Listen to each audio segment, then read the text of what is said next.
So different cultures teach different perceptual constraints.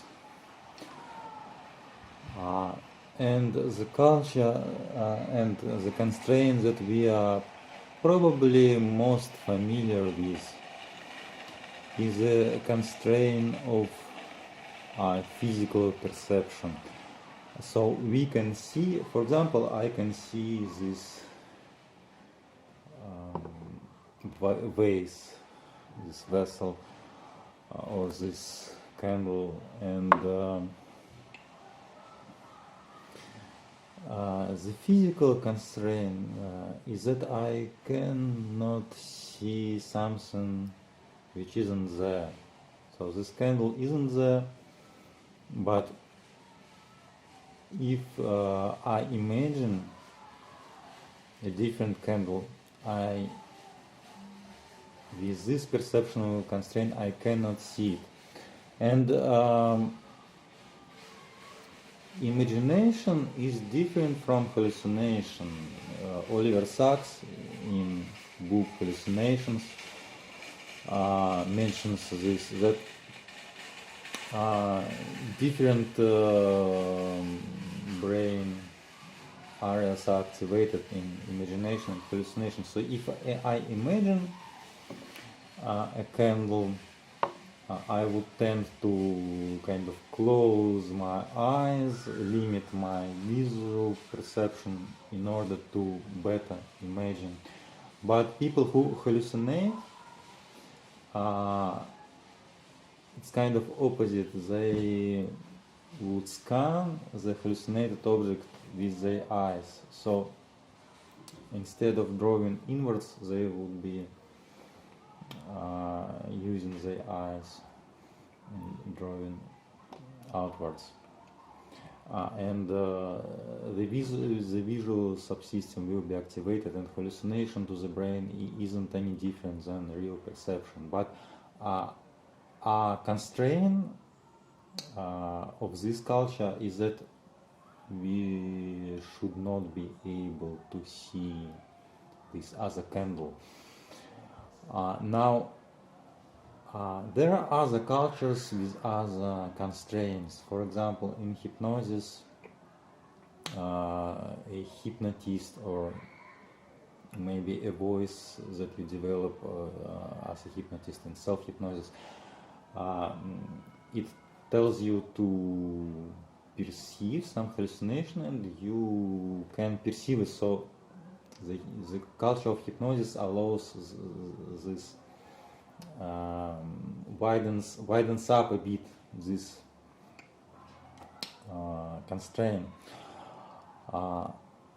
And for example, in a Christian culture, you can see an angel, right? You can see like maybe even devils.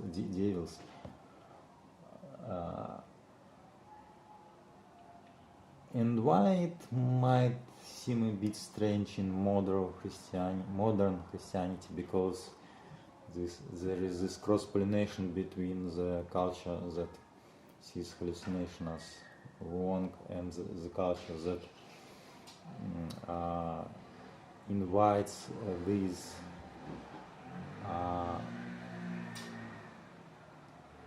extra perceptions. It would still be accepted in Christian culture to actually see these things. And but there are still constraints.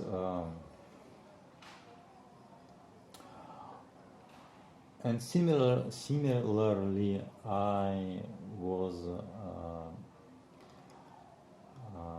acquainted recently with a body of knowledge that is ritual magic, like coming back from the days of Sumerian magic, Goetia, and they have as well a perceptual constraint.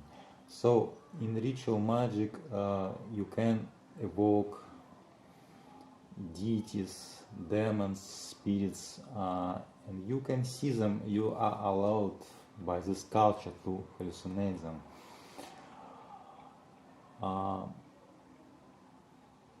But this culture seldom, in my experience, talks about perceiving something which isn't a deity, something which isn't made popular in some magical culture.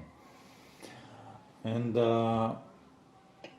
my intuitive understanding from the early age was that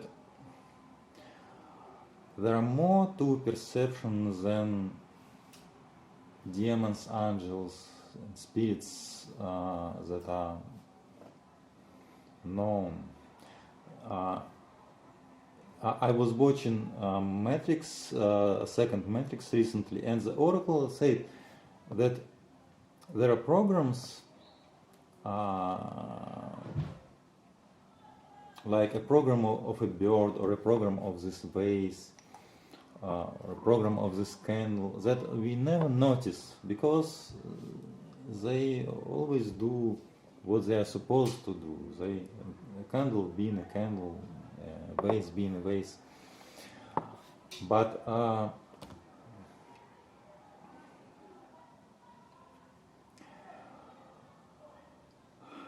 in this Matrix universe, cinematic universe, these are spirits that no one basically talks to.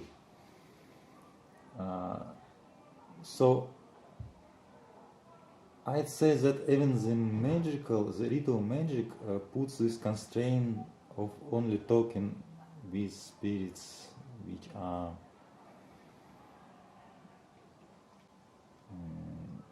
a limited set of spirits. And my experience even before I met closely the ritual magic, I was hallucinating.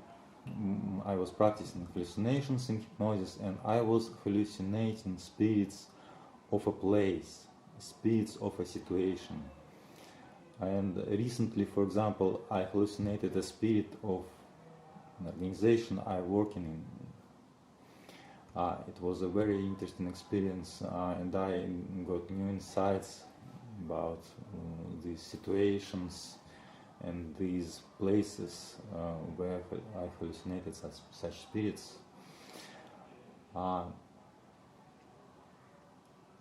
So I invite everybody to widen these perceptual constraints, because